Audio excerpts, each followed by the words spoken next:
नाज़रीन इकराम, क्या इमरान खान 9 मई के मामले में माफ़ी मांगेंगे? और क्या इमरान खान के माफ़ी मांगने से कानूनी तकाज़े पूरे हो जाएंगे और वो रिहा हो जाएंगे? और क्या सैयद आसम मनीर चीफ मार्शल ने जो है ये माफ़ी का तकाजा किया है? फैसल वावड़ा गुफ्तगू कर रहे थे समा प्रोग्राम में। आइए पहले ये वीडियो देखते हैं। लेकिन ज़्यादा प्रोफाइल में ऊपर आ गए, प्राइम मिनिस्टर के नीचे दब गए। आपको लगा नहीं इस इंटरव्यू के बाद पूरी प्रोफाइल चेंज होती नज़र आती है हमें? बहुत शुक्रिया नदीम मलिक साहब। देखिए नदीम मलिक साहब, जहाँ तक आपने इस आर्टिकल का जो हमारे बड़े सीनियर की बड़ी इज्जत करते हैं आप भी मैं भी, देखिए सर, सबसे पहले तो ये कि आप किसी भी बात के 6 मतलब निकालने ही आपकी मर्जी है। तो मेरे हिसाब से ना तो चीफ ऐसी बात कर सकते हैं, उन्होंने इबलीस से रिलेटेड कोई ऐसी कोई बात ज़रूर की है, लेकिन उसकी कॉन्टेशन में आप उसके 10 मतलब निकाल दें। वड़ाई साहब का अपना मशवरा एज अ पाकिस्तानी, वो भी एक अच्छा मशवरा है कि माफ़ी मांग ली जाए।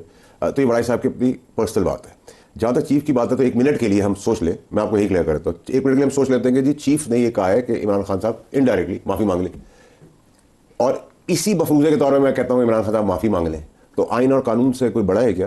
क्या चीफ साहब लिख के दे देंगे कि आज तुम बरी हो गए, घर चले जाओ? ये पाकिस्तान पीछे जा चुका है। अब ऐसा हुआ है माजी के अंदर, ऐसा हुआ है। लेकिन दूसरी चीज़ ये कि अगर इमरान खान साहब मफरूज़े के तौर पर इस चीज़ को मान लें, तो क्या वो एडमिट कर लें कि मैंने सब कुछ किया है? तो मतलब दोनों चीज़ें फिट ही नहीं होती। चीफ अगर कहते हैं मफरूज़े के तौर पे तो माफ़ी मांग लो, तो बाकी केसेस का क्या होगा? और अगर इमरान खान साहब अगर मांग ले माफ़ी, तो वो क्या एडमिट कर लेंगे? मतलब इसकी कोई साहब की भी और प्राइम मिनिस्टर साहब की उन्होंने कुछ बातें कही हैं, लाइक कि उन्होंने कोट किया उनको कि खुदा ने मुझे मुल्क का मुहाफिज बनाया, इसके अलावा किसी ओहदे की ख्वाहिश नहीं है, मैं एक सिपाही हूँ और मेरी सबसे बड़ी ख्वाहिश शहादत है। ये अच्छा कोट है, कम अज़ कम उससे ये लगता है कि वो कोई मुल्क के इक़्तिदार के ऊपर कब्जा करने का, कोई जनरल ज़िया बनने का इरादा नहीं रखते, which is a positive sign. एक मेरा सिंह को भी दूंगा कि वो तो एक्सटेंशन तो ले ही नहीं रहे, वो करे, अल्लाह पाक ऐसा ही हो, लेकिन ये मेरा मशवरा रहता है। एक्सटेंशन का नाम तो नहीं दे सकते ना सर। एक उन्होंने कहा कि हम एक दोस्त को दूसरे दोस्त के ऊपर कुर्बान नहीं करेंगे। मैं आपको आता हूँ ये कंटिन्यूशन वाले सवाल के ऊपर, ये बड़ा इंपॉर्टेंट नुकता है। वो चाइना और अमेरिका से ताल्लुकात उन्होंने कहा हम दोनों से बैलेंस करके रखेंगे, और तालिबान को पाकिस्तान में धकेलने की पॉलिसी के ऊपर उन्होंने क्रिटिसाइज़ किया। और एक वो माफ़ी वाला बात है जो आप अभी जिसका तज़किरा किया। What do you mean by continuation?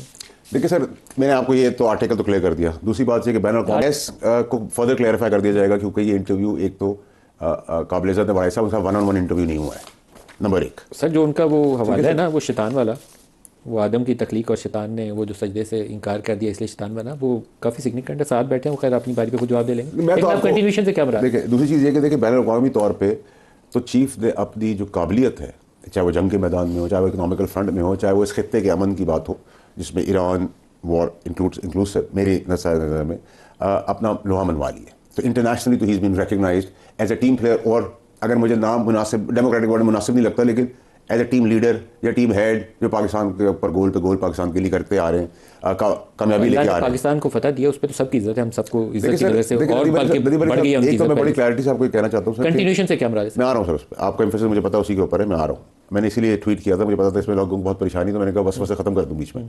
कि अवाम की फ़ौज है, किसी के बाप की जागीर नहीं है, ना ही किसी सियासतदान की नौकर है। इसका अंदर भी क्लैरिटी रखें। सारा पाकिस्तान सेलिब्रेट करता है, पाकिस्तान की फ़ौज सारे पाकिस्तान की फ़ौज है, किसी एक की नहीं, ना किसी एक जमात की, ना किसी लीडर की। जहाँ तक आपने कहा एक्सटेंशन नहीं लेनी चाहिए, बिल्कुल नहीं लेनी चाहिए। तो एक्सटेंशन का तो ना जिक्र है ना कोई बात हो रही है, ये तो एक वसवसा छोड़ा जा रहा है। मैंने आज ही के ट्वीट में, कल ही के ट्वीट में बताया कि पाकिस्तान की तरक्की के तसलसल कंटिन्यूएशन के अंदर जो माजी, आज और आगे आने वाले दिनों में जो सियासतदान, NGOs पाकिस्तान की फ़ौज को बदनाम करके पाकिस्तान की तरक्की को पीछे डालते रहे हैं, वो रगड़ दिए जाएंगे। सियासतदान रगड़ दिए जाएंगे। मैं क्लैरिटी से बात कर रहा हूँ, कोई भी हो, आप हो, मैं हूँ, कोई भी हो, ठीक है सर। मैं तो उसमें नहीं हूँ। कौन से सियासतदान रगड़ दिए जाएंगे? जिन्होंने माजी में सब काम किए और जो अगर आज करने की कोशिश करेंगे तो आज भी रगड़ दी जाएगी। बहुत सारे, वो सारी पॉलिटिकल पार्टीज का बैकग्राउंड भूले तो ना आप। ऐसा तो नहीं हो सकता कि सर आज आप PTI पीपल्स पार्टी के बंदे भी रगड़े में आएंगे। सर अगर मैं और आप नून लीग और पीपल्स पार्टी के बंदे जो है वो आसमान से उतरे हैं, अगर वो करेंगे जो माजी में अगर उन्होंने किया और वापस करेंगे तो वो भी रगड़े में आएंगे। हमारे सर ये आप भी इस पर रिएक्शन दे दें अपना, एक इंटरव्यू के ऊपर भी और एक कंटिन्यूएशन की जो वजाहत इन्होंने किया अभी वाडा साहब ने। बिस्मिल्लाहिर्रहमानिर्रहीम, या का नाम दो या का नस्ताइन। देखिए इंटरव्यू में अब मुझे नहीं पता कि जो वड़ायत साहब ने एज एन इंटरप्रेट करके कुछ बताया है on behalf of the chief of army staff या फील्ड मार्शल साहब, उन्होंने जो बताया वो सही है, या वावड़ा साहब on behalf of chief of army staff जो बताना चाह रहे हैं ये सही है? क्योंकि इन दोनों की बातों में एक वो जो वर्ड थी वो सही। सर वड़ाई साहब ने जो लिखा है मेरे ख्याल उसी पे रहना चाहिए। 35 साल जिस बंदे का जर्नलिज्म जो भी है ना, 2 घंटे में मुलाकात हुई है। वावड़ा साहब अक्सर कहते हैं और बहुत सारी बातें इनकी भी सही हो रही होती है, so that means he is well connected and he has got. और जब ये कहते हैं मैं बड़े क्लियर कॉन्शियस के साथ क्लैरिटी के साथ कह रहा हूँ, सो आई प्रिज्यूम कि he has got first hand knowledge. Otherwise मैं कभी ऐसी बात नहीं करूँगा अगर मुझे कनेक्टेड हैं या उनके साथ बात हुई है? आई प्रिज्यूम वावड़ा साहब की बात को सामने रखते हुए कि इनकी भी 1-on-1 हुई है, सिर्फ ये कि ये अनऑफिशियल तरीके से वो करे, उसने ऑफिशियल तरीके से किया। अब मैं उसमें 2-3 बातें करता हूँ। उसमें एक चीज़ है जिसको उन्होंने डिवाइड किया है, वो एक था अक्सरियत और अस्करियत। ये दूसरा हिस्सा है जो उन्होंने, मैं पूरी बात पहले करूं हिस्से ना? के अंदर कुछ और है। ठीक है ना, जो भी है ना। अब ये याद रखिए, अस्करियत is people in power and अक्सरियत इज पावर ऑफ पीपल। इन दोनों के ये क्लैश गलत चीज़ है, यह हमेशा डुबोएगा। जहां भी ये क्लैश आएगा वो मुल्क डूबेगा, वो मुल्क आगे तरक्की कर नहीं सकता। This is basic fundamental principle. मैं दोनों टांगे उठा लूं, मैं जमीन के ऊपर नहीं रह सकता, मैं गिरूंगा। ये बेसिक फंडामेंटल प्रिंसिपल है, इसको नहीं होना चाहिए। अब इसके लिए कौन क्या करता है, ये हमें ढूंढना पड़ेगा रास्ता। कि अगर हमें सीसीटीवी की फुटेज मिल जाए और जिन लोगों ने गलत किया, क्यों ये वावड़ा साहब भी क्या इसको इमरान गारंटी माफी देंगे? मांगने पे तैयार होंगे? देखिए, अगर उन्होंने खुद कहा है कि अगर हमारे सीसीटीवी में पता चल जाता है, देखिए सोशल मीडिया की मैं बात नहीं करूं, उसमें एक ही बंदे के दो तसाद चीजें हैं। मतलब एक तरफ एक का कह रहे कि उधर जाने, दूसरे में वो कह रहे अंदर नहीं, ये नहीं क्या करना। इमरान माफी मांगेंगे? अगर चीज साबित हो जाती है कि ये गलत हुई है, इमरान खान ने खुद कहा कि मैं माफी मांगूंगा और मैं इनको सजा देने के लिए भी अगर ये कहूंगा। साबित हो जाए कि पीटीआई के लोग हैं तो इमरान माफी मांगेंगे? अगर ये साबित हो जाए कि ये सारी चीजें वाकई और सब लोगों ने जानबूझ के की थी, yes we will all do it. फिर आप सब माफी मांगेंगे? लेकिन आप उसमें भी ये मांगेंगे?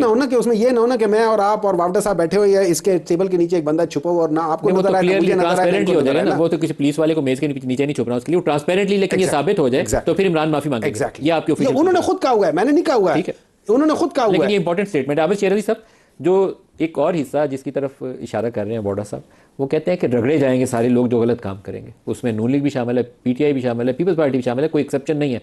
सियासतदान जो चोरी करेगा, यही बोला ना जी आपने, और जो गलत कामों में शामिल होगा और तरक्की और अफवाज की बदनामी का बायस बने, उनको बदनाम करते रहे हैं। जो माजी में भी करते रहे। जाहिर सी बात है सर, नवाज शरीफ साहब ने गुजरावाला में तकरीर में, किसी चार टांगे, जो गुजरावाला तकरीर में जनरल बाजवा और जनरल फैज का नाम लिया था, नवाज शरीफ साहब के लिए कोई और कानून है, जरदारी साहब के लिए कोई और कानून है, मेरे लिए कोई और कानून है, इमरान खान आज अगर करेंगे करके जरदारी साहब ने कहा था ईंट से ईंट बजा दो, आप वापस कर लें। अब नहीं होगा ये, वो नए इस वाले पाकिस्तान में नहीं हो रहा। बड़ी ये आबिद साहब आप ही इसकी वजह से बात सकते हैं। ये तो कोई बंदा छोड़ेंगे नहीं, मैं कह रहा हूं ये तो सबकी ईंट से ईंट बजा देंगे।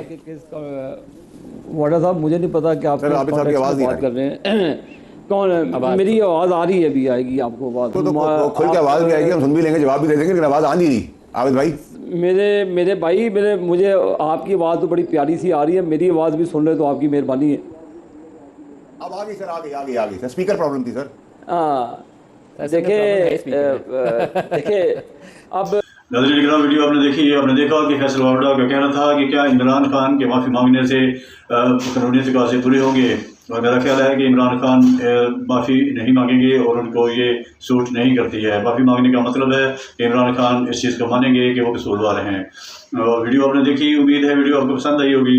मिलते हैं किसी नई वीडियो में। अपना बहुत बहुत ख्याल रखिएगा। अस्सलाम वालेकुम।